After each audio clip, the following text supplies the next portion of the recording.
My brother texted that he was moving into my house, saying our mom approved.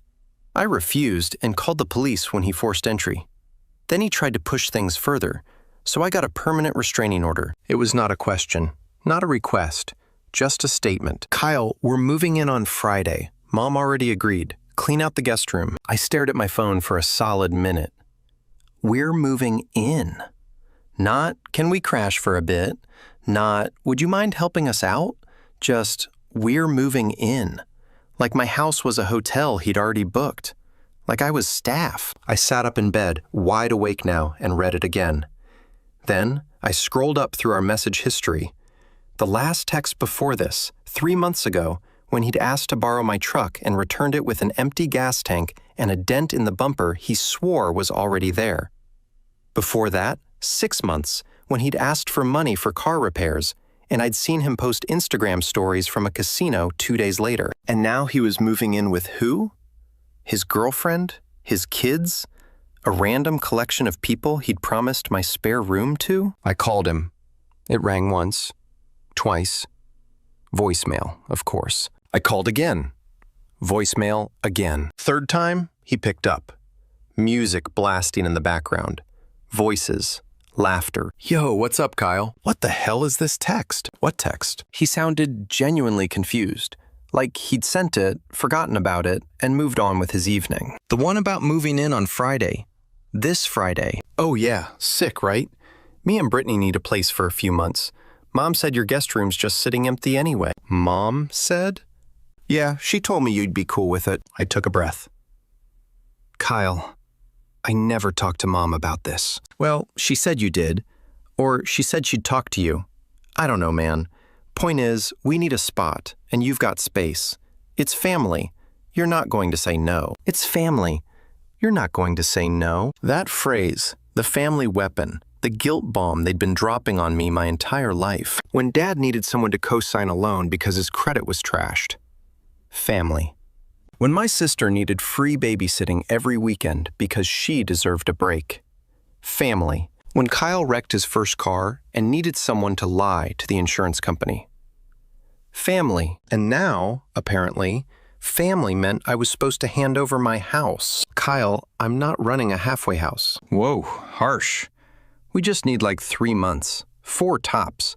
Maybe 6 if Brittany's job thing doesn't work out. 3 to 6 months. Yeah, we're getting on our feet. Fresh start. You know how it is. I didn't know how it is because when I'd needed a fresh start at 23, I'd slept in my car for 2 months and worked double shifts until I could afford a studio apartment with roaches.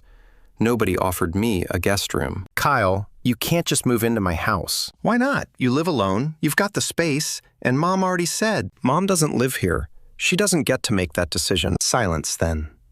Bro, are you seriously being like this right now? After everything. After everything? What does that mean? You know what it means. We're family. You help family. There it was again. The magic word. The trump card. I'll call you back, I said, and hung up. My phone immediately lit up with texts. Mom, Kyle told me you're being difficult. He just needs help. Don't be selfish. Whatever, man. We'll figure it out. Thanks for nothing. Dad, your mother's upset. Call her. I turned off my phone, sat there in the dark, and thought about the house I'd bought 3 years ago. Not inherited, not gifted, bought. With money I'd saved, working 60-hour weeks as a project manager for a commercial construction firm. With a down payment I'd scraped together by living on ramen and never going out. With a mortgage I paid every month, on time, by myself. This house was mine. Every square foot of it. The guest room Kyle wanted. I used it as a home office. My desk was in there, my files, my second monitor setup, the place where I worked from home twice a week. But to Kyle, it was just sitting empty. To Mom, it was space I wasn't using. To them, my life was just raw material for their convenience. I got out of bed, went downstairs, and made coffee at midnight, like a psychopath. Then I opened my laptop and started making a list. Not a list of reasons to say no, a list of how to make sure no actually meant something. Because I knew my family. I knew that no was just the opening line of a negotiation to them. That boundaries were suggestions. that locked doors were just puzzles to solve. If I wanted to protect what I'd built, I needed more than words. I needed a plan. By 2 a.m., I had one. The next morning, I called my security company. Hi, I need to upgrade my system. Full perimeter coverage, motion sensors, doorbell camera, window sensors, the works. The guy on the phone sounded way too cheerful for 9 a.m. Planning a trip? Something like that. We can have a tech out tomorrow afternoon. Perfect. Next call. My property management friend, Derek. We'd worked together on a few commercial projects. He knew his way around tenant law. Derek, hypothetical question. If someone tries to move into your house without permission, what's the legal move? He laughed. That's called trespassing. You call the cops. What if they're family? Still trespassing. Blood relation doesn't give you property rights. And if they have a key, did you give them a key? No. Then it's breaking and entering. You want me to draft something? Cease and desist letter? Maybe. Let me see how this plays out first. This sounds like a story. It is. I'll tell you over beers when it's done. I hung up and sat there, feeling something I hadn't felt in a long time. Control. Not anger, not resentment, just control. For once, I wasn't scrambling to deal with someone else's chaos. I was 3 steps ahead. Wednesday afternoon, the security tech showed up. Nice guy, mid-40s. Looked like he'd seen some things. So, you want cameras at every entry point? Every single one. Front door, back door, side garage door, windows on the first floor. He raised an eyebrow. You expecting trouble? Let's call it preventative maintenance. He grinned. I like your style. It took 4 hours, but by the time he left, my house was a fortress. 4 cameras, motion sensors on every door and window, a control panel by the front door with a code only I knew, and an app on my phone that let me monitor everything in real time. The doorbell camera was my favorite. High-grade night vision, 2-way audio. I could see and talk to whoever was at my door from anywhere. All set, the tech said, packing up his tools. You'll get alerts on your phone anytime a sensor trips. You can arm and disarm remotely, and if the alarm goes off, it automatically contacts police. Automatically? Yep, you've got the premium package. Alarm triggers. We verify it's not a false alarm, then dispatch law enforcement. I smiled. Perfect. He handed me a folder with all the documentation. Stay safe out there. Plan 2. After he left, I tested everything. Opened the front door. Alarm chimed. Closed it. Armed the system. Opened it again. Alarm blared. My phone lit up with notifications. Alert. Front door opened. Armed mode activated. Alert. Motion detected at entry. I disarmed it, feeling like a kid with a new toy. Then I did something petty. I opened the app, went to the doorbell camera settings, and enabled the greeting feature.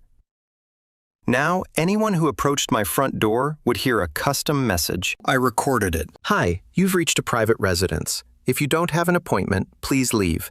Smile, you're on camera. Short, polite, unmistakably clear. I saved it and smiled. Thursday morning, my phone rang. Mom. I let it go to voicemail. She left a 3-minute message that started with, I'm very disappointed in you, and ended with, family is supposed to stick together. No mention of asking me first. No acknowledgement that this was my house. Just disappointment that I wasn't playing along. I deleted it. Then Kyle texted, You're really going to do this? Make us homeless? Homeless. Like he wasn't currently living in an apartment with Brittany. Like he didn't have other options. Like his failure to plan was somehow my emergency. I didn't respond. Instead, I called Derek. I need that cease and desist letter. You got it. Who's it going to? My brother, Kyle Morrison, and my mom, Linda Morrison. Your mom? She's the one who told him he could move in without asking me. Derek whistled.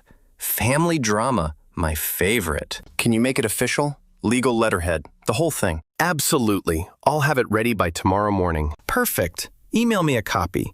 I'll print and deliver it myself. Friday morning, I woke up at 6 a.m., printed 2 copies of the cease and desist letter on the nicest paper I owned, read through it one more time. To Kyle Morrison and Linda Morrison. Unauthorized entry and trespassing. You are hereby notified that any attempt to enter, occupy, or claim residence at my address without express written permission from the property owner constitutes trespassing under state law.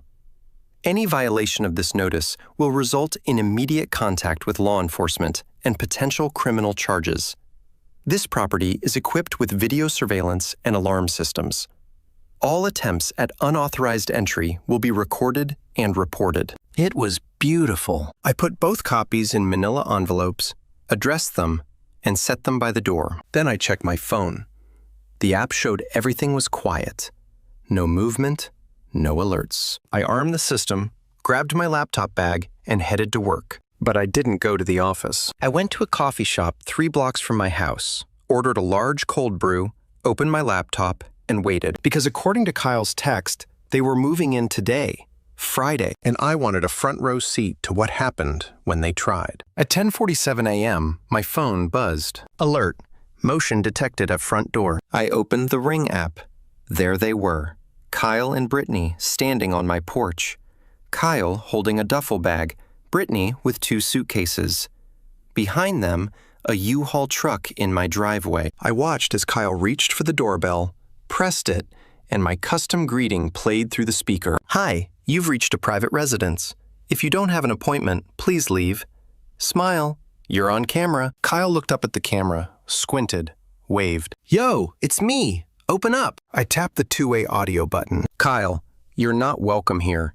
Leave. He stepped back, surprised. Dude, what the hell? We drove 3 hours. I told you no. You ignored me. Now you're trespassing. Trespassing? This is family. This is my house, and you don't have permission to be here. Brittany stepped forward. This is ridiculous. Your mom said, my mom doesn't own this house. I do. You have 10 seconds to leave before I call the cops. Kyle's face went red. You're not serious. 10, 9, 8. He pulled out his phone, started texting furiously. 7, 6. Brittany grabbed his arm. Kyle, let's just go. No, this is 5, 4. My phone buzzed. Text from Mom. Mom, what is wrong with you? Let them in. 3, 2. Kyle grabbed the door handle, tried to turn it. Locked. He jiggled it harder, then started pounding on the door. Open the door. 1. I tapped the alert button on the Ring app. The alarm activated and my phone lit up with a notification I'd been waiting for all morning. Alert. Alarm triggered. Police have been dispatched. I sat back in my chair, sipped my coffee, and watched the show. This was going to be good. The police arrived in 6 minutes. I watched it all through the Ring app, like I was streaming my own reality show. Kyle was still pounding on the door when the patrol car pulled up. The alarm was wailing. Brittany had backed up to the sidewalk, phone pressed to her ear, probably calling Mom. 2 officers got out, one older, one younger.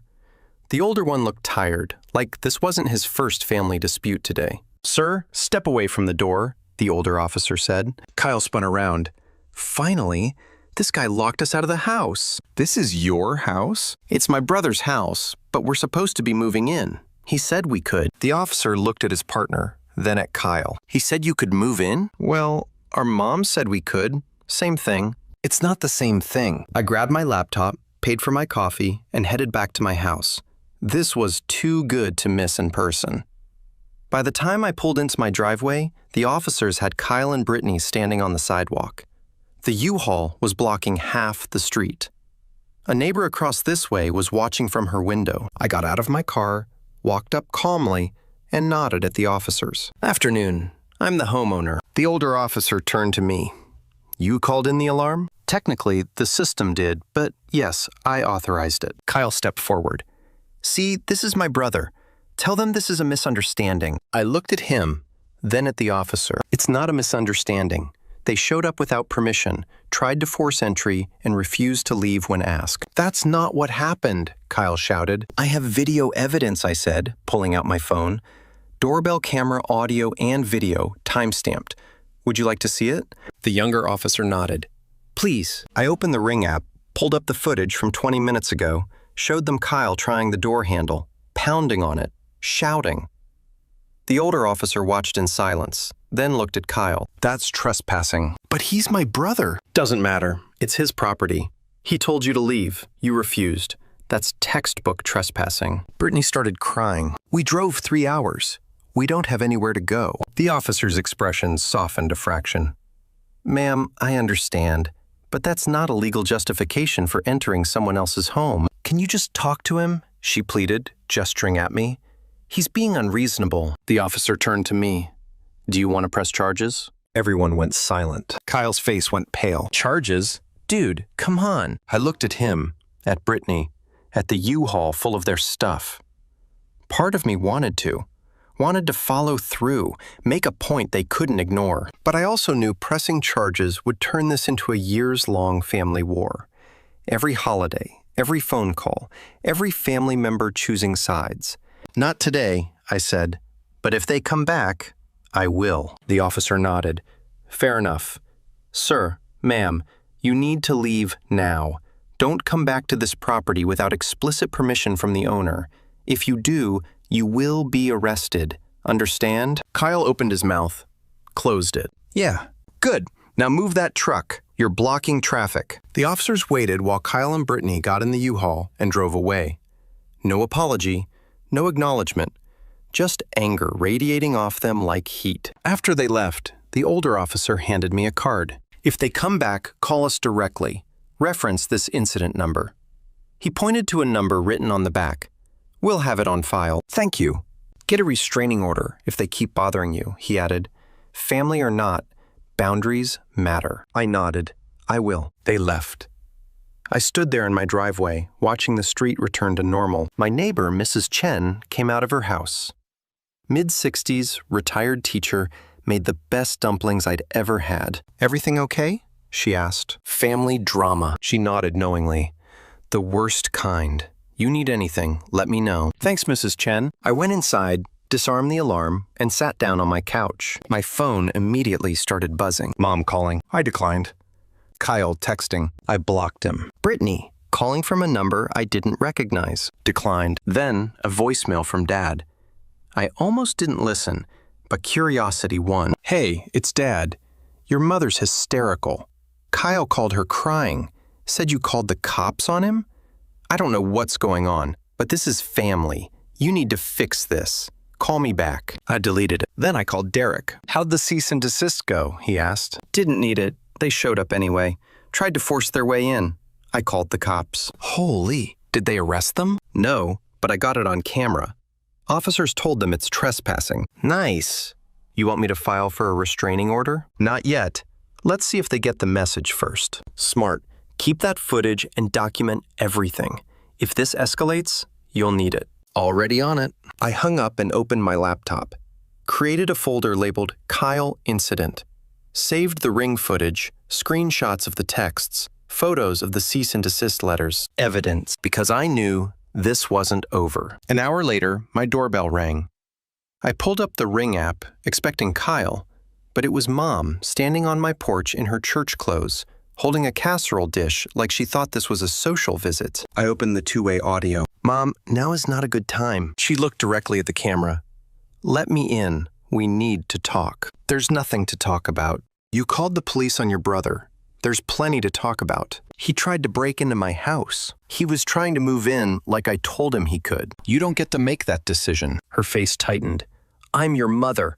Open this door right now. No. She stared at the camera, shocked, like I'd just spoken a language she didn't understand. Excuse me? I said. No, you don't have permission to be here. Leave. I'm not leaving until we talk about this. I sighed, tapped the alarm button. The system chimed loud.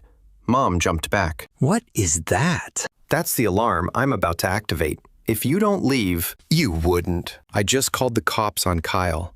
Try me. She stood there, holding her casserole, face cycling through disbelief, anger, and something that looked almost like hurt. What happened to you? She asked quietly. You used to be such a good boy. A good boy. Translation? Obedient, compliant, easy to guilt. I grew up, I said. Now leave. She set the casserole on the porch. Hard. The lid rattled. Fine. But don't come crying to me when you need something. I won't. She walked back to her car, got in, and drove away. The casserole sat on my porch like a guilt bomb. I left it there for an hour. Then I threw it in the trash without opening it. The rest of Friday was quiet. No more visitors, no more calls. Just me, my house, and the peace I'd fought for. I ordered pizza, watched a movie, went to bed early, and for the first time in weeks, I slept without my phone next to me. Saturday morning, I woke up to 27 notifications.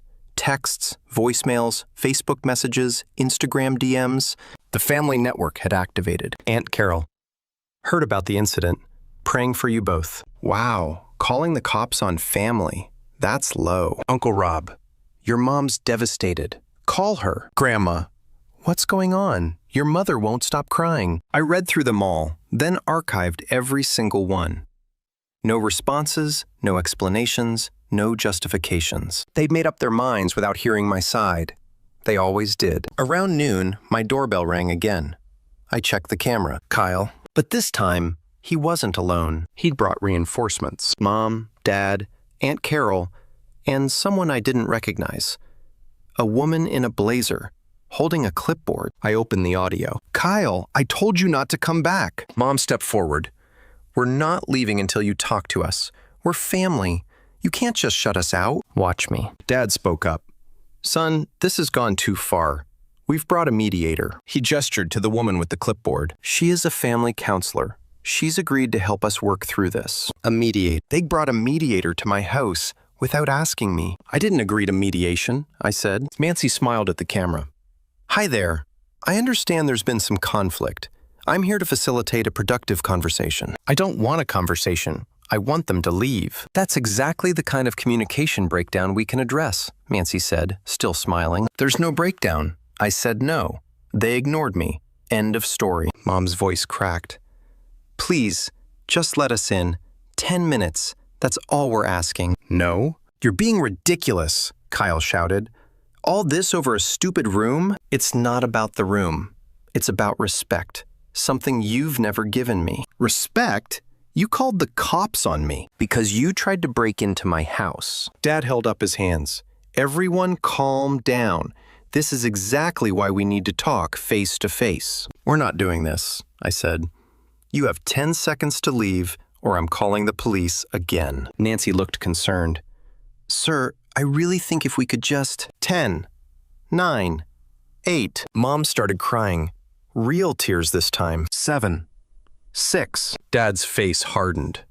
You're making a mistake. 5, 4. Kyle threw up his hands. This is insane. 3, 2. They didn't move. 1. I dialed 911. 911, what's your emergency? I have multiple trespassers on my property refusing to leave. I have a prior incident report from yesterday. They were warned not to return. Address? I gave it to them. Units are on the way. Stay inside and stay safe. I hung up and looked at the camera.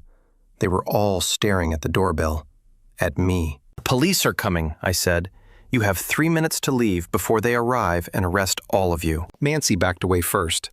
I think I should go. Good call. She speed-walked to her car and drove off. Aunt Carol grabbed Mom's arm. Linda, we need to go. No, he's bluffing. He's not bluffing. Look at him. Dad stared at the camera. You'd really do this to your own family. You did this. I set a boundary. You crossed it. Now face the consequences. In the distance, I heard sirens. Kyle heard them too. Dad grabbed his arm. Come on. They scattered, got in their cars, drove away in 3 different directions. By the time the police arrived, my driveway was empty. Same officers as yesterday. The older one shook his head when he saw me. Back again. They brought a mediator this time. A what? Family counselor. Showed up uninvited, refused to leave when I asked. He looked at his partner, then back at me. You want that restraining order now? I thought about it. About the last 24 hours. About the texts, the calls, the casserole, the mediator. About the fact that they weren't going to stop until they were legally forced to. Yeah, I said. I do. Smart move. I'll have the paperwork sent over. You'll need to file at the courthouse on Monday. I'll be there. After they left, I went back inside, sat down on my couch, and realized something. I wasn't angry anymore. I wasn't stressed. I was free. For the first time in my life, I'd set a boundary and enforced it.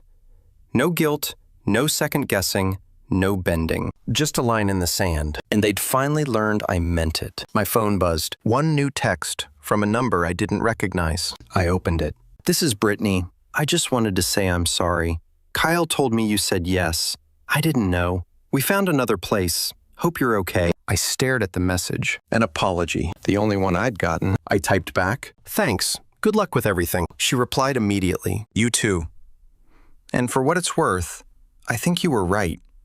He needed to hear no. I smiled, set my phone down, and went to make myself dinner. In my house. In my space. On my terms. Monday morning, I took a personal day from work. At 8:30 a.m., I was standing in line at the county courthouse with a folder full of evidence. Ring camera footage, text messages, photos, police incident reports. The clerk looked exhausted. What are we filing today? Restraining order against 3 people. She raised an eyebrow.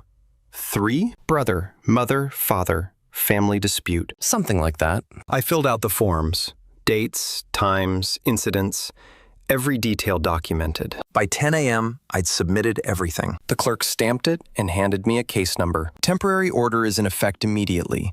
They'll be served within 48 hours. Hearing is in 2 weeks. I'll be there. Walking out of the courthouse felt like filing my independence. My phone buzzed. Unknown number. This is Aunt Carol. What you're doing is unchristian. Blocked. Another text. Different number. You're tearing this family apart. Blocked. They were using burner numbers, friends, anything to get through. I blocked them all. Changed my settings to do not disturb except for contacts. Silence. I drove home, stopped for lunch, and pulled into my driveway around noon. Everything looked normal. I checked the Ring app. Nothing. Then I noticed the Facebook notifications. 73 of them. Kyle had posted a long essay titled, "When Family Betrays You." Can't believe my own brother called the cops on me for trying to move into his house that he has extra room in. Our mom said it was okay. We drove 3 hours. He refused to talk. Now he's filing a restraining order against family. Guess success changes people. 462 likes. 197 comments. I took a screenshot, added it to my evidence folder. Then I deactivated my Facebook account. They could talk about me all they wanted. I didn't need to watch. Around 3 p.m., my doorbell rang. I pulled up the Ring app, expecting Kyle, but it was Mrs. Chen, holding a container of dumplings. Figured you could use some real food after all that drama. I smiled. You didn't have to. Neighbors look out for each other. You did the right thing. My son tried the same thing 5 years ago. I said no. He didn't talk to me for a year. Now he thanks me. Did the family give you grief constantly? My sister didn't speak to me for 2 years, but my house stayed peaceful. Eventually, everyone moved on. She patted my arm and left. I ate 6 dumplings in a row. They were perfect. Tuesday afternoon, Derek called. Your brother and parents have been served. Kyle tried to refuse. Your mom cried. Your dad threatened to sue the county. Of course, they have 2 weeks to respond. If they contact you before the hearing, document everything. Got it. I checked the Ring app. 27 alerts in the last hour. Dad's car had driven by my house 4 times, slowly. Mom's car twice. A car I didn't recognize 3 times. None of them stopped, but the message was clear. We're watching. I saved all the footage. Then I called my sister Amanda.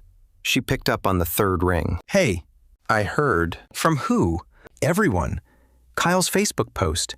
The family group chat created specifically to discuss you. There's a group chat? 43 people arguing about whether you're justified or a sociopath. What do you think? She was quiet. I think you set a boundary, and they trampled it. I think they're shocked you finally fought back. So you don't think I'm wrong? I think you did what you had to do. But Mom's planning something. What? I don't know, but she's been weirdly quiet. And when Mom goes quiet, it means she's scheming. Great. Lock your doors. Already done. Wednesday night, the power went out. Whole house, complete darkness. I checked the breaker box in the garage. All the breakers were flipped off. I flipped them back on, then checked outside. Someone had opened the breaker box. The lock was broken. They'd cut my power. I called the police. Same officers. The older one looked at the box and shook his head. This was deliberate. Violates the restraining order. I don't have footage. They killed the power first. Smart. Upgrade your system. Battery backup for the cameras. Better lock on this box. I will. After they left, I ordered battery backups and a new lock. They were escalating, which meant I needed to be ready. Thursday morning, 5:47 a.m., my doorbell rang. I pulled up the app. Kyle was on my porch, holding a sign. Brother locked me out. Please help. He was live streaming on Instagram. I opened the audio. Kyle, leave now. He looked at the camera. See, he won't even talk to me. Freezing out here. It's 65 degrees. Emotionally freezing. You're violating a restraining order. Leave, or I'm calling the cops. Go ahead.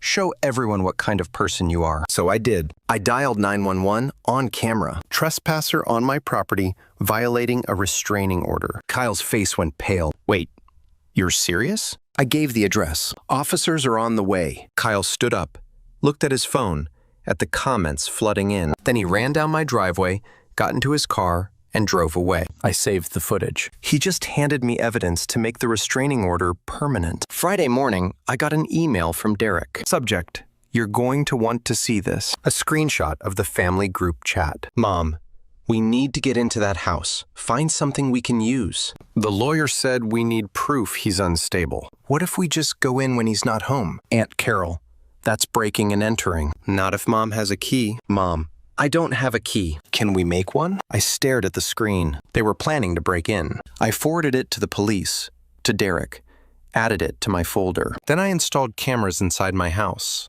Living room, kitchen, hallway. If they tried to get in, I'd have footage, because they'd crossed a line, and I was done playing defense. It was time to end this. The 2 weeks before the hearing were the quietest of my life.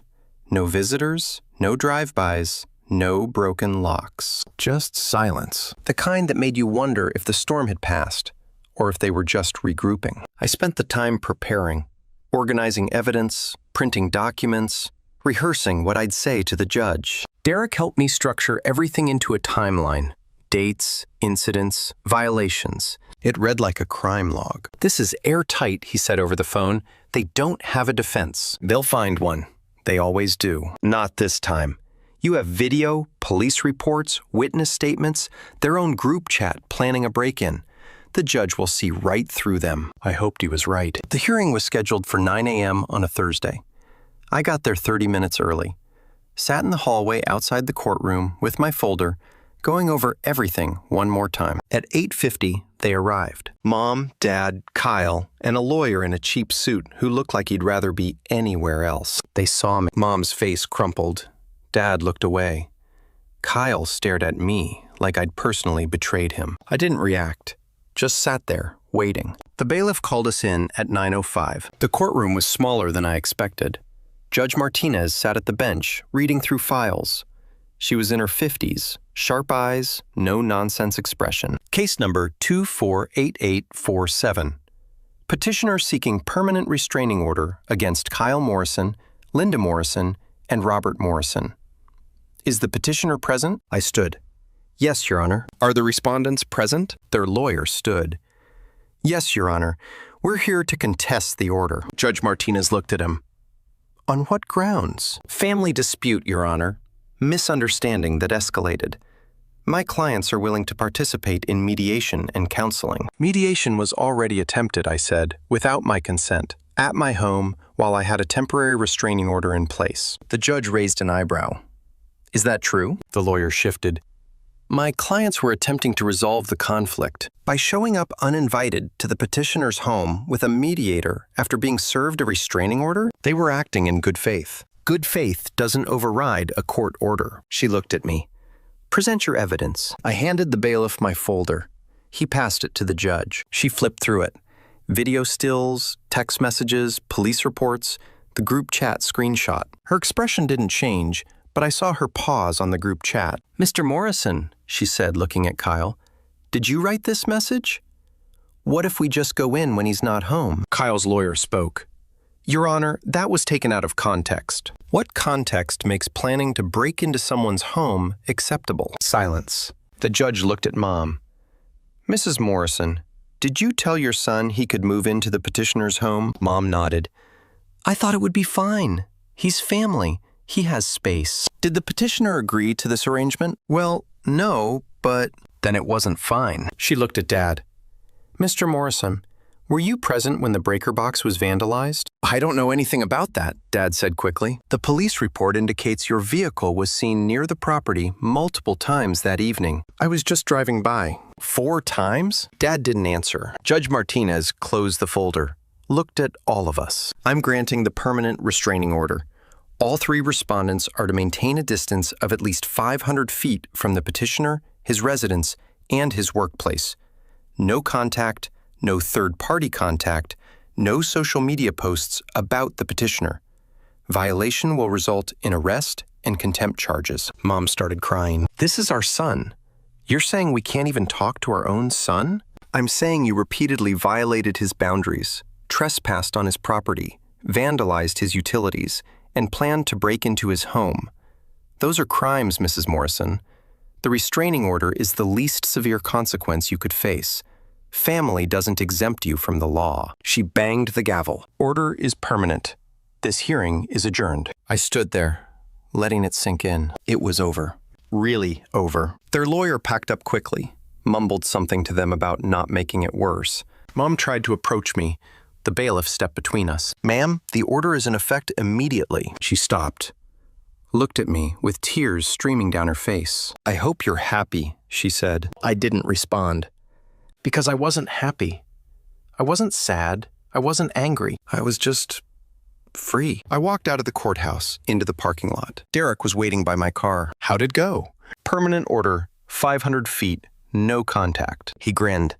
Congratulations. Doesn't feel like something to celebrate. It is. You set a boundary and enforced it. That's huge. I nodded, got in my car, drove home. When I pulled into my driveway, everything looked exactly the same as it had 2 weeks ago, but it felt different, lighter. I went inside, disarmed the alarm, made coffee, sat on my couch in my living room, in my house, and breathed. 3 months later, I got a letter in the mail from Amanda. Inside was a photo of her family at Thanksgiving, smiling, happy. On the back, she'd written, "You were right. Boundaries aren't cruel. They're necessary. Love you." I put the photo on my fridge next to Mrs. Chen's dumpling recipe she had dropped off last week, next to a postcard from Derek's vacation in Mexico, next to a photo of me and some coworkers at a company barbecue. My fridge wasn't empty anymore. It just had different people on it. Better people. My phone buzzed. Text from Mrs. Chen. "Dinner Sunday. I'm making pot stickers." I smiled, typed back, "I'll be there." Then I looked around my house. At the cameras I'd installed, the alarm system, the locks, all the things I'd put in place to protect what I'd built. I didn't need them anymore. Not really, but I kept them anyway. Because boundaries aren't just about keeping people out, they're about knowing you can. And that made all the difference.